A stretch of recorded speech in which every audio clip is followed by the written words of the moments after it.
Praise the lord. ప్రభు అయిన యేసుక్రీస్తు నామంన మీ అందరికీ శుభములు తెలియపరుస్తా ఉన్నాను.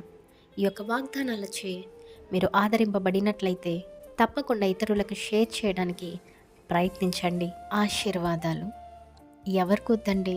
ప్రతి ఒక్కరు కూడా నేను దీవించబడాలి ప్రభా, నేను ఆశీర్వదింపబడాలి ప్రభా అనేసి తరచుగా ప్రతిరోజు ప్రతినిత్యం మనము దేవుణ్ణి అడుగుతూనే ఉంటాము. అయితే వీడియో చూస్తున్న మీలో ఎవరైనా ఆశీర్వాదాల కొరకు, దీవెనల కొరకు ఎదురు చూస్తూ ఉన్నారేమో. అది భౌతికపరమైన బ్లెస్సింగ్స్ అవ్వచ్చు, ఆధ్యాత్మిక పరమైన బ్లెస్సింగ్స్ అవ్వచ్చు. అయితే వాగ్దానం ఏం సెలవిస్తూ ఉంది అంటే, నిశ్చయముగా surely I will bless you, నేను నిన్ను ఆశీర్వదింతును. అబ్రహాము గారికి ఇచ్చినటువంటి వాగ్దానం అండి.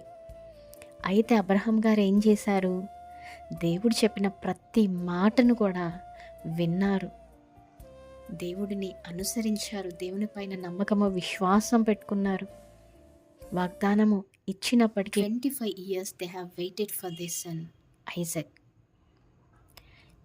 మరి వెయిట్ చేసిన తరుణంలో ఎప్పుడు కూడా దేవుని పైన విశ్వాసము నమ్మకం కోల్పోలేదు. Instead they have worshipped God. వారు దేవునికి స్తుతులు అర్పించుకుంటానే వచ్చి ఉన్నారు.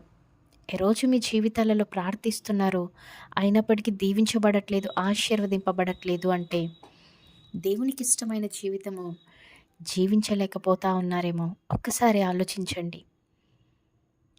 దేవునికి ఇష్టమైన జీవితం ఎందరైతే జీవిస్తారో తప్పకుండా నిశ్చయముగా దేవుడు వారందరినీ కూడా ఆశీర్వదిస్తాను అనేసి మాట్లాడుతూ ఉన్నారు. ఈ యొక్క లేఖనము ద్వారా మీకు వాగ్దానం ఇస్తూ ఉన్నారు. నమ్మండి, విశ్వసించండి. దేవుడు మీ అందరి జీవితంలోని ఈ వాగ్దానం నెరవేర్చునుగాక. Amen. Praise the Lord. Have a great day.